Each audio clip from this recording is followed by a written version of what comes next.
so grateful to be with you. We are from Horizons Stewardship, and we know that many of you that are on this call, and we look forward to having further conversations with you. But Terry and I are going to talk a little bit today about, Jesus has risen and Holy Week has passed. So now what do we do? This has been an interesting and absolutely challenging time, and I'm sure exhausting as well. So in our conversations that we've had with hundreds of churches all over the country and a variety of different denominations, we've discovered a few things that those churches that are really thriving in this environment are doing, and we're going to share some of those things with you today. First of all, I'd just like to mention Giving 365. Giving 365 is on the Horizons Stewardship website, and you'll see the direct link there as well. On Giving 365, you're going to find free resources available to you. We have been conducting lots of webinars. We've got lots of blogs. We've got some videos. We've got a lot of great resources there. And even on our homepage, we have a COVID-19 resource library, and it includes all kinds of different interviews that we've done with tax experts and others about the PPP loans and a lot of different topics. So I hope that you'll avail yourself of that free information by just going there and taking a look. The Horizons website is just horizons.net, so you can take a look there, or giving365.com. So over these last few weeks, we've changed what our normal looks like.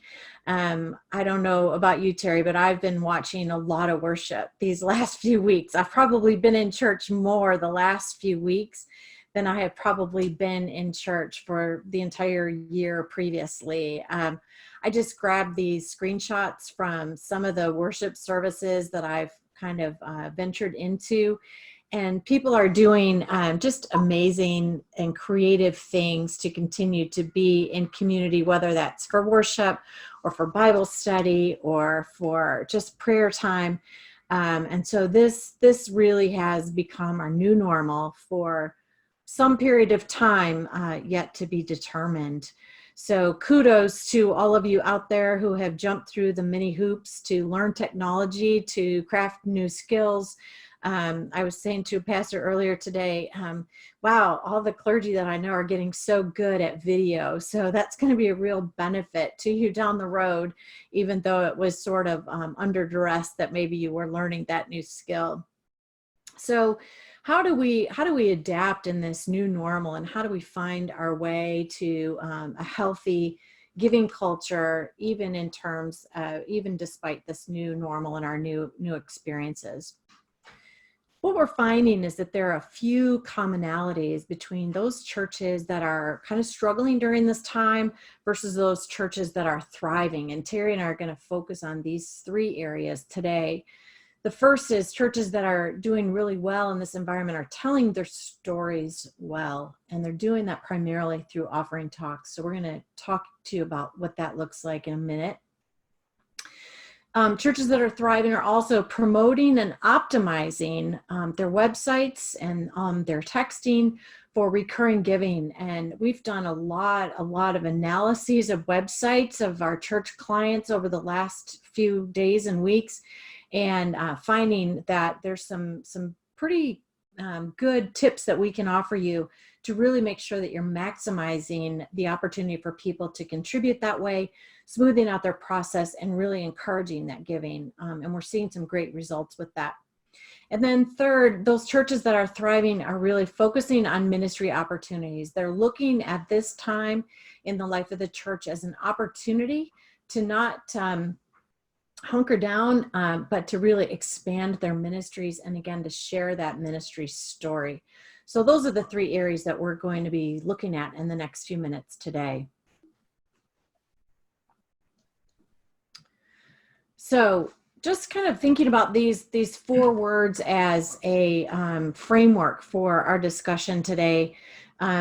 funding your ministry in the new normal requires some boldness. It requires you to be intentional, to be very thoughtful and intentional about how you're asking or how you're telling your story.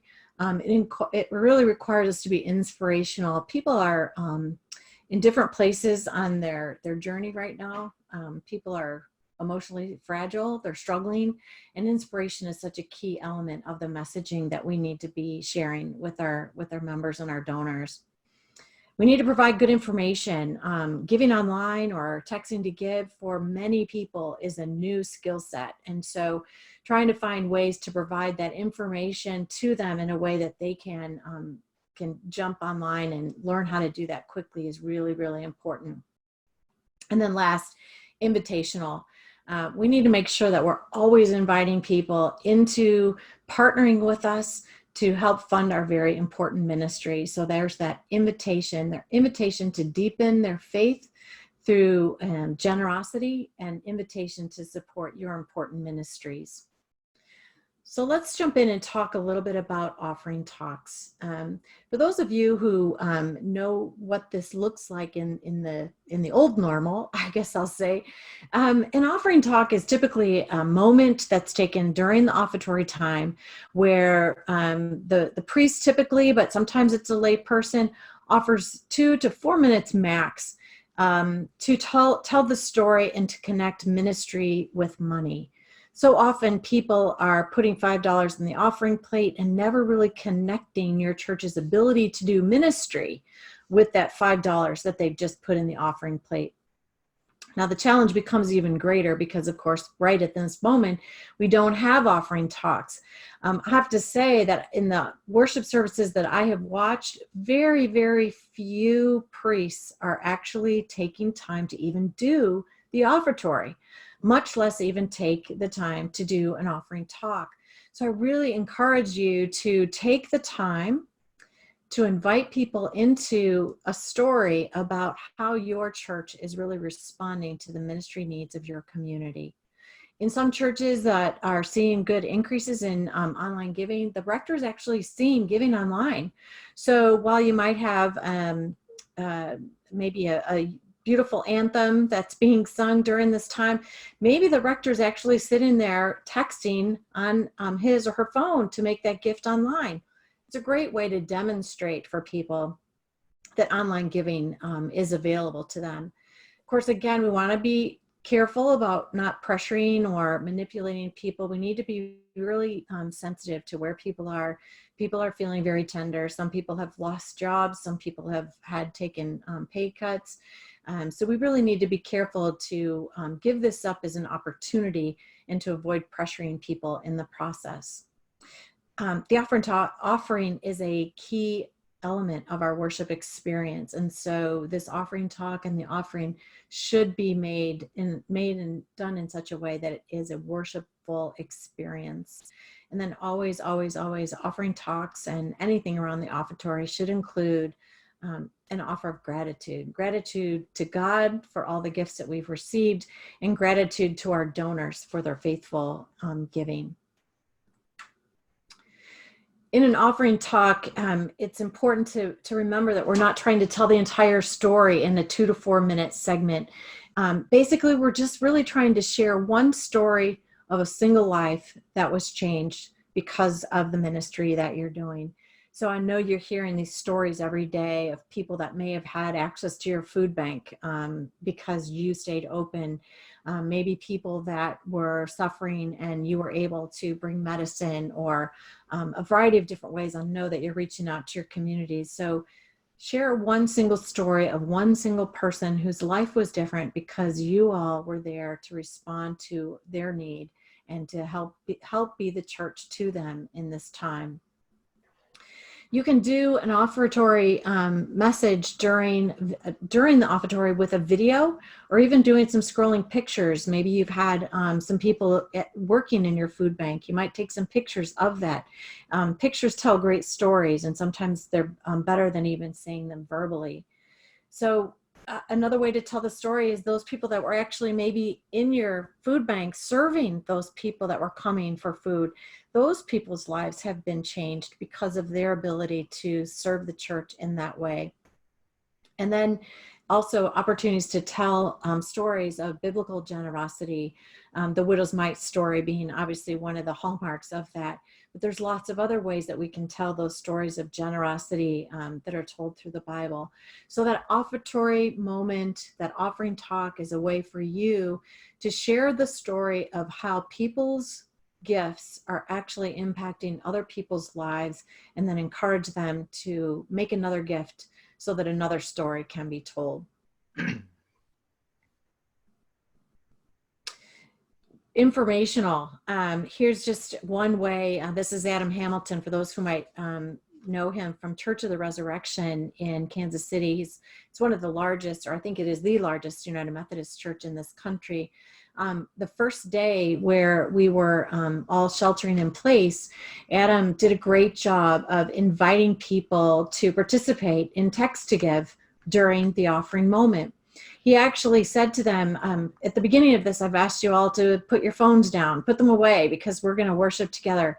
Well, now I'm going to ask you to get your phones back out. And he actually walked them through how to make a text gift to Church of the Resurrection. And he did make a gift himself during that moment. Not everybody is going to be a text donor. So some people might need to see what is the URL to your donation page. Put that up on the screen so people can see it, and give them time to respond to it while you're having some sort of musical interlude or something else that's happening. And last but not least, there are some people for whom checks are just the way that they're going to want to give and going to continue to give.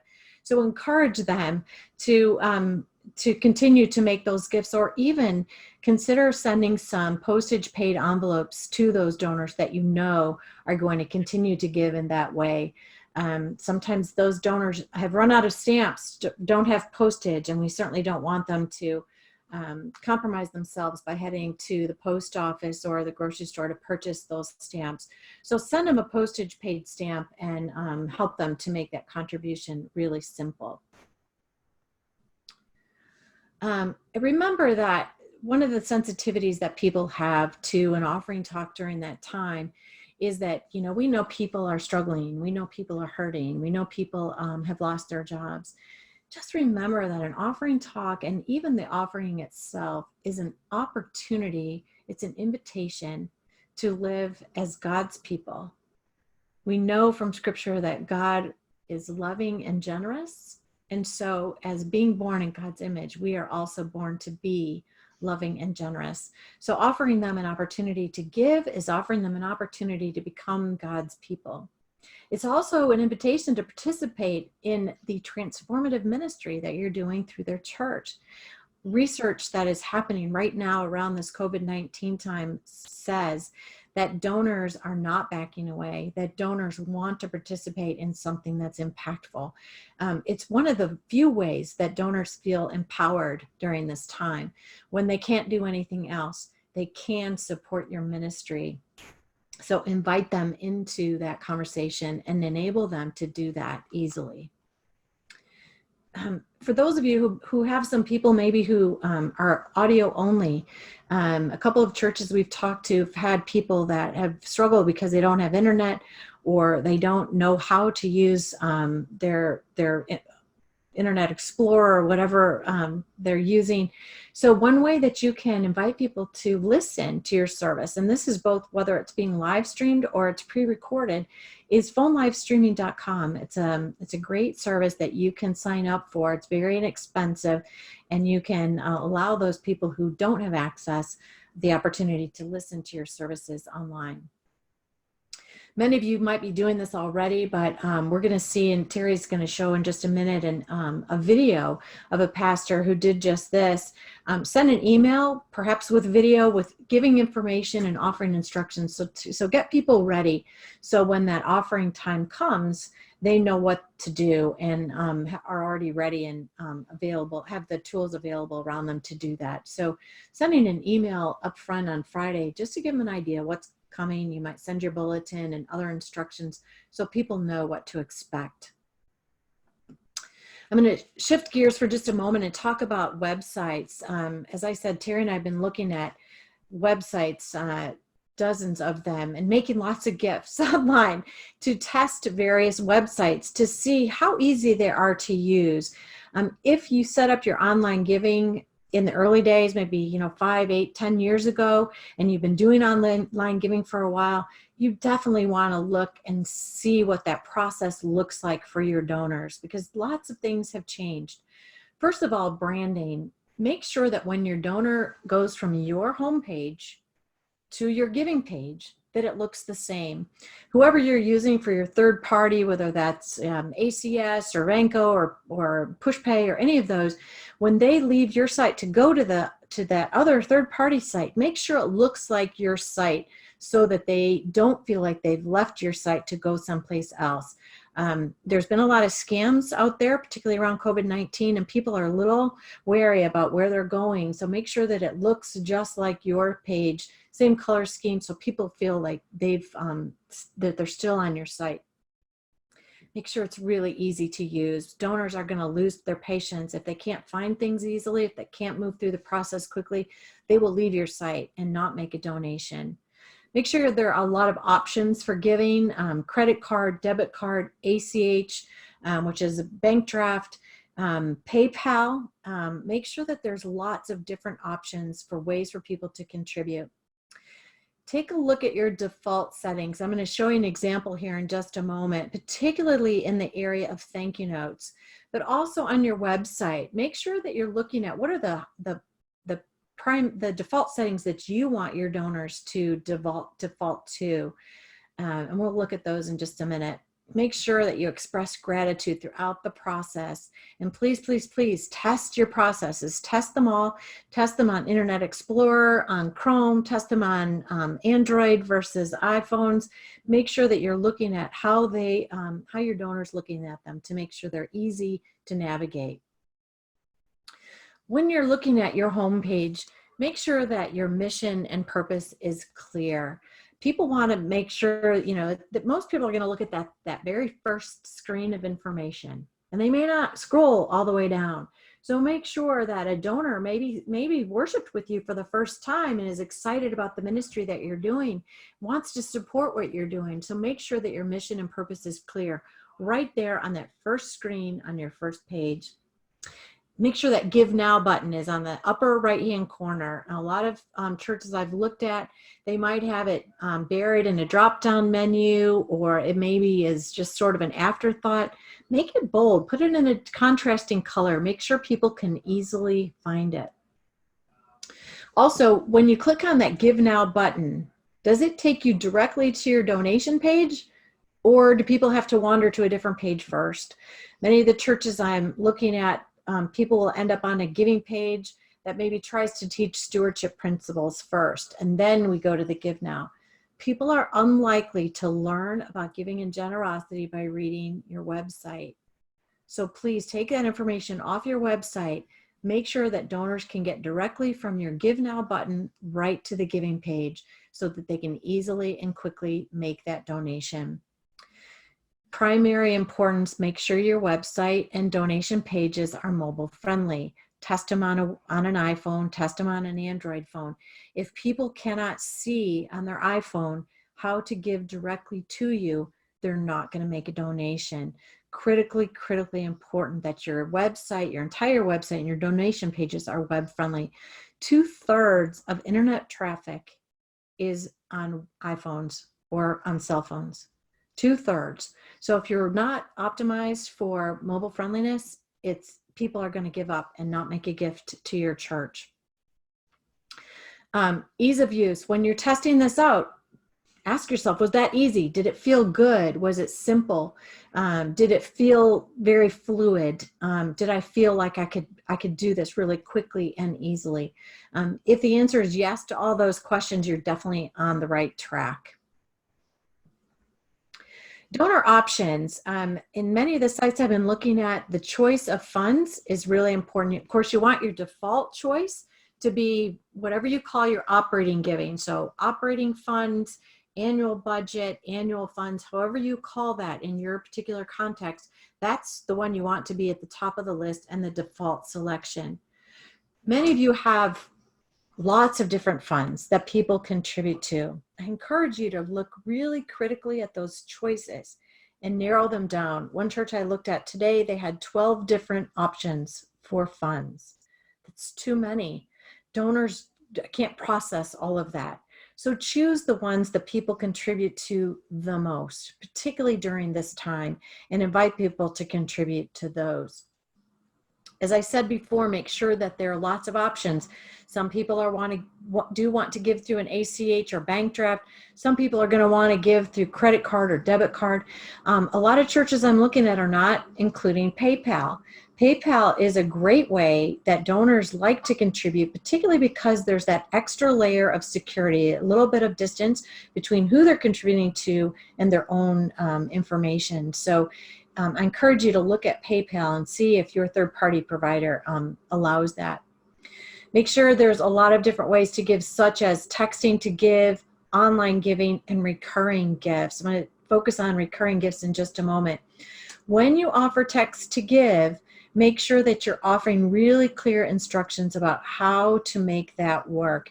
That's a great thing to do during that offertory moment, to show people text to give, because it's usually pretty quick and easy. And once the donor's information is in there the first time, it becomes that much more easy to do it in the future. So customizing settings, when you're doing, obviously recurring gift is the end game. That's what we're looking for. Once people have set up that recurring gift, then even when they're not in church, which they are unlikely to be in the near future, they're still able to continue to make those gifts to the church. So recurring giving should always be your default. A lot of churches have one-time gift or recurring gift. Make recurring gift the default selection. Invite the donor to add the credit or debit card transaction fee to their gift amount. It's usually 2 to 3% of the transaction. So just have a box already checked. Please include the transaction fees in my donation. Our experience and the experience of our third-party providers that we talk to say about half the people automatically just do that. So it helps a lot with those transaction fees. And then that default setting, so many of the default settings for the thank you, for either an online gift or a text gift, are very, very generic and really, really look like a Target receipt and not like something that you would expect to receive from your church. So when you look at those receipts, and I'm going to show you an example in a second, watch what the email address is that it comes from. In many cases, I've given gifts to a church and it doesn't say anywhere in the receipt who the church is. So make sure that there's some reference to the church in the email reply so that people know it's from you. Make sure the church's name is in the response. It seems like a no-brainer, but trust me, a lot of them are not set up that way. Include the name of someone to contact, whether that's your business administrator, somebody else in the church, but give them the name of somebody to contact if they should have a question. And then I encourage you to have the rector be the one who's sending that thank you to the donor, to just kind of lift up the fact that the donor is appreciative, or that rector is appreciative of the donation that was made. Here's a couple of examples. You'll see the one on the left was an example from a text gift. This was ACS, for those of you who use that as your third party. Your gift is complete. You gave $10 to pledge. If this was an error, please respond with the word refund and hit edit, update your giving account. Not exactly a warm and fuzzy response at all. The one on the right, it was, I thought it was interesting that the word transaction was actually in this response 3 times. I think we want our stewardship to not be transactional, but transformational, right? And so this whole response says to me, it's all about the transaction. So I encourage you to take a look. These are definitely default settings. The church didn't know that that's what was happening. So test yours out and see what your default settings are so that you can change them. Here's an option. This was just something I created. It could be, it often includes the name of the third party in there, but make sure that if you can, that your church's name is included in there too. First thing foremost, thank you for your generosity. And if you can personalize it, even better. Dear Joan, thank you for your generosity. Because of you, not because of your $50, but because of you, St. Swithin's will continue our mission of glorifying God in all we do. And then tell a quick story. What are you doing during this time? And this can change. These are easily changed once you've modified them. And then thank them again for their continued support. If you have any questions, please contact this person at this phone number. Yours in Christ, the rector. Now that feels like something warm and fuzzy and relational that speaks to my relationship with my church family.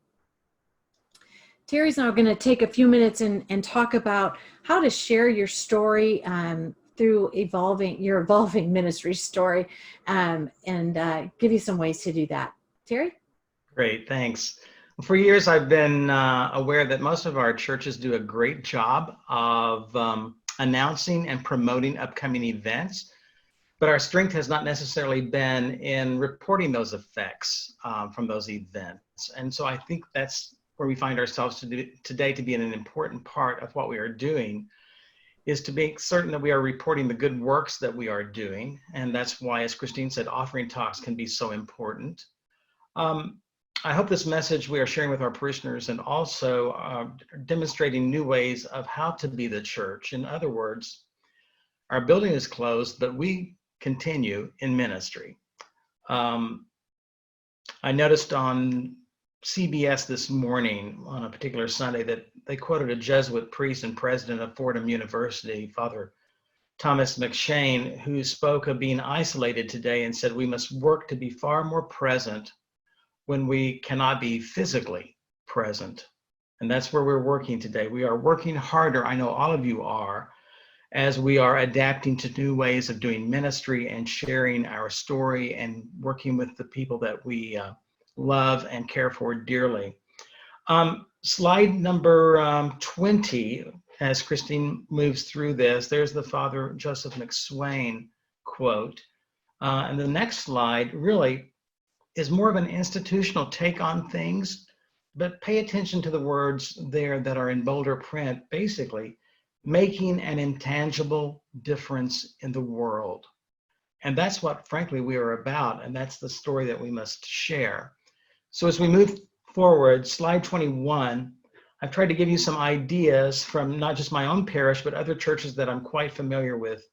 This is an extraction from St. Matthew's Pacific Palisades website, where they are highlighting these words. As a community, while we are physically distant, our values remain intact and spiritual lives continue to flourish.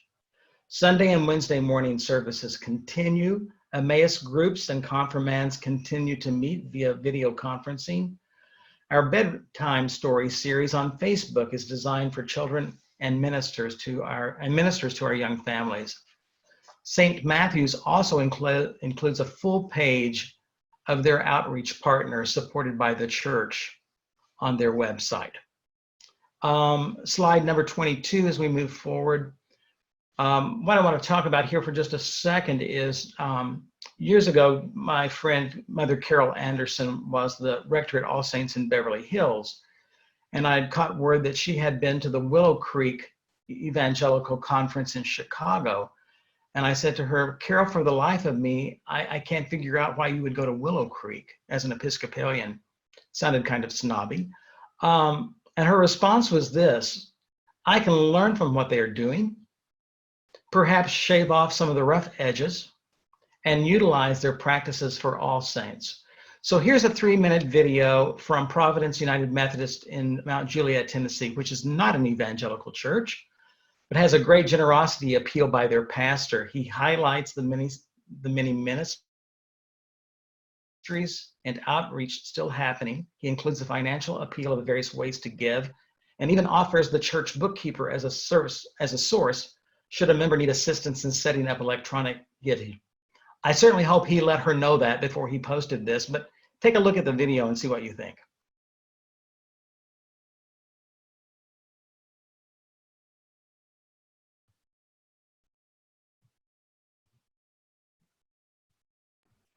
Technical difficulties. as we tried to make that video work. Yeah, right.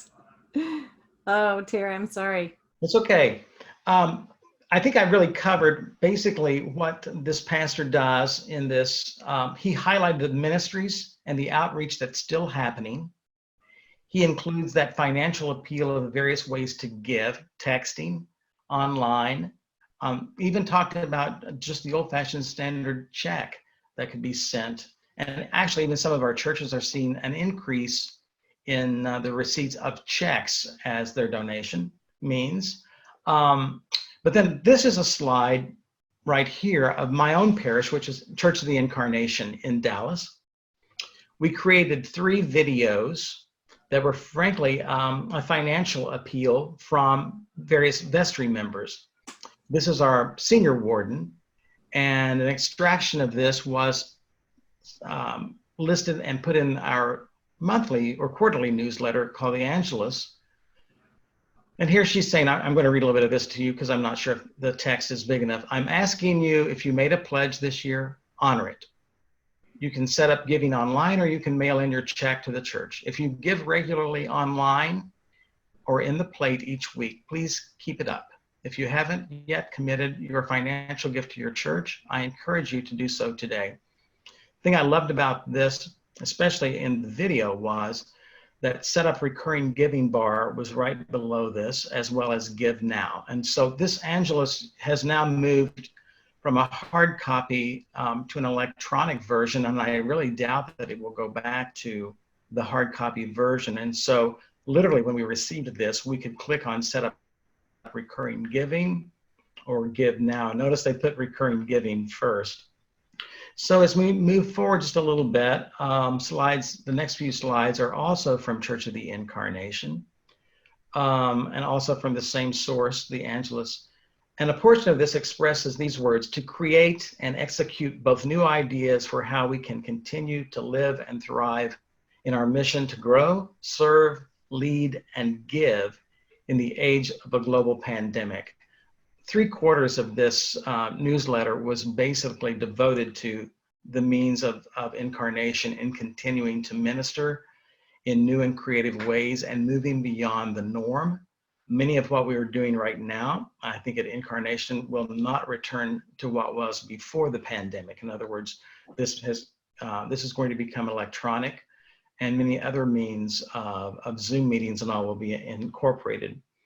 Our weekly newsletter highlights all of the standard ministries still taking place, including feeding the hungry while social distancing. And we've explained different ways that people could either give money for the purchase of groceries for those without food, or a means of non-contact by dropping off food at the church, where a volunteer would pick up those donations of food from the trunk of the car and not ever have contact with the person inside the car. An interesting thing from a former church of mine was that they did a very simple PowerPoint presentation that was created from still photos of around the church and the church grounds, with some contemplative music playing underneath, which they found was addressing that nostalgic feel and need which exists in longing for our sacred spaces beyond our streaming services. That had more impact, evidently, to a lot of people. Than it was just a moment of comfort for them. So today, it's our duty to inform, inspire, and to minister to the parishioners of whom we have in these trying times. I firmly believe, as a result, that we will value our good works of making a difference in our parishes, in our communities, and the world. And this goes back to the exact opening statement that we had. It's about sharing our evolving ministry story in old and new ways. So my encouragement is simply look at other churches and what they're doing, find ideas that seem to be working for them.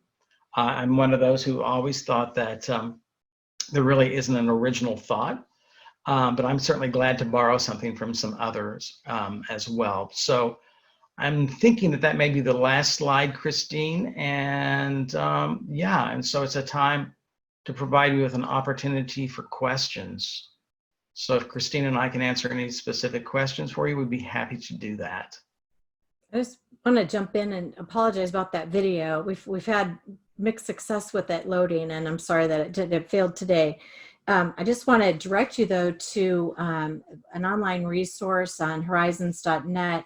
One of our senior vice presidents actually interviewed Jacob Armstrong, who is the pastor at the Mount Juliet Church that was the video, and the video is embedded in that interview conversation, and he actually spoke with Jacob about that experience and what the result was.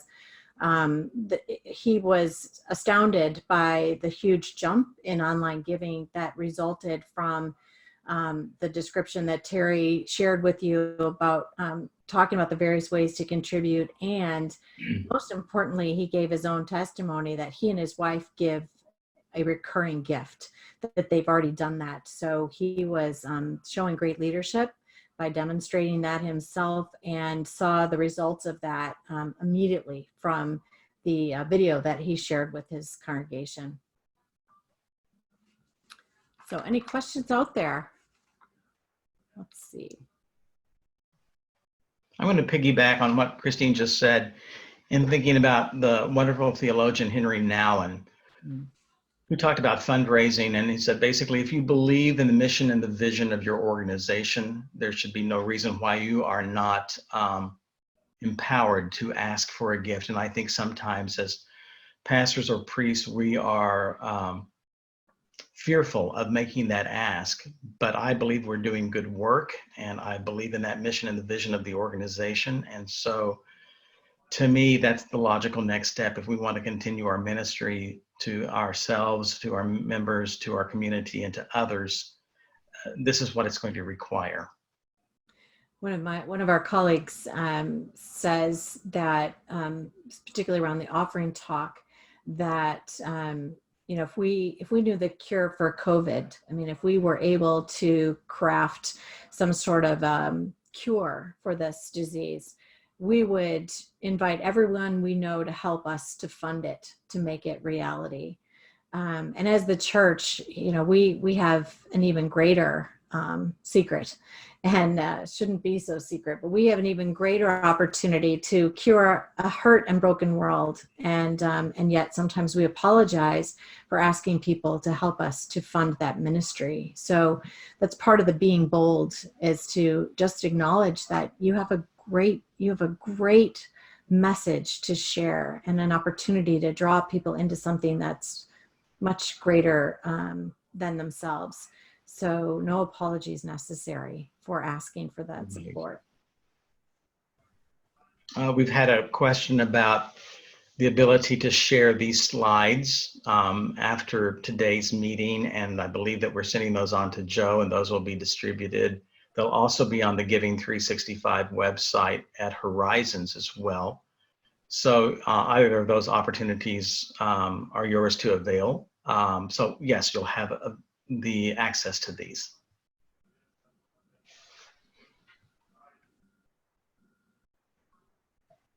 Any other questions out there?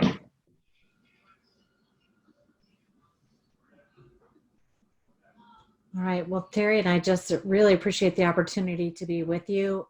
If you are visiting horizons.net and you have a question, I hope that you will let us know how we might be able to help you. We're more than willing to do so. See a few things, I see a few comments, a lot of good people I know on this list. This is great. Yeah, wonderful. Please visit the COVID-19 resource page. It's right on the front page of horizons.net. If you have questions about the PPP loans, those of you who have gotten them, well done, great job. We're conducting that webinar. We're conducting a webinar tomorrow with Kevin Krause, I think is the name of the firm, to talk about how to be in compliance, so that to make sure that the loan you've received is forgivable. So you might want to sign up for that as well. And there's all kinds of additional recorded resources there that are about the PPP loans and such. So please feel free to go on and help yourself to whatever resources are available. And if you can't find something, email Terry and he'll help you find it. Email either one of us, and we're happy to help you find it. Somebody had asked about these SBA loans. I just saw it whiz by here in the comments. Yeah. And the again, the Giving 365 has a whole section on that. So take advantage of that, as well as some resilient leadership resources that are there as well.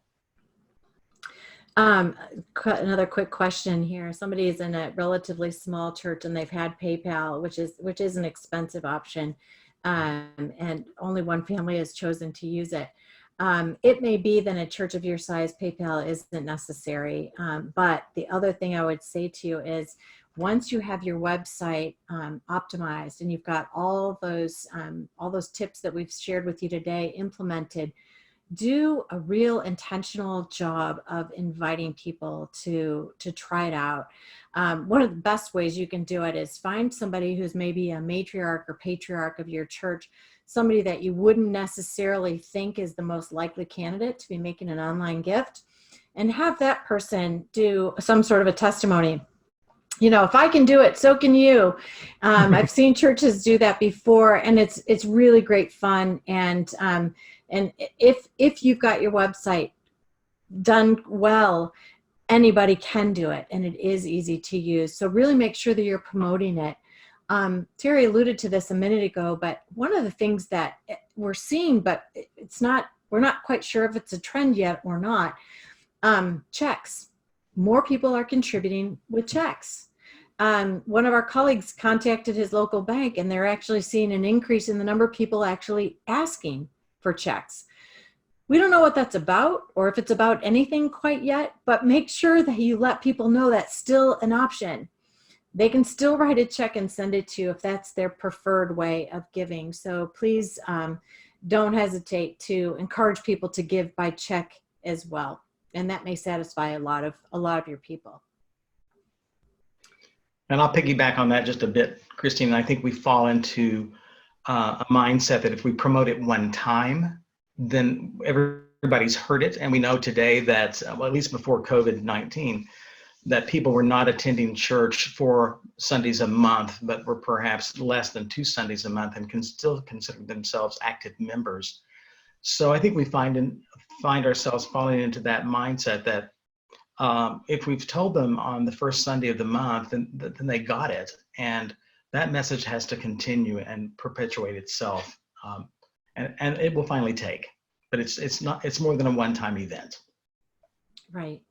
Yeah. It's there is also on Giving 365 a whole strategy for promoting recurring giving in your church. So if that's something that you are ready to do, that might be a helpful resource to you as well. All right, I see we're no more questions and we're about at our time. Thank you so very much. I know this is such a challenging time for everyone, and we just really want to be a resource to you. So if there's anything at all that we can help with, please don't hesitate to reach out to us. And we look forward to hearing from you and maybe dropping in on your worship service occasionally.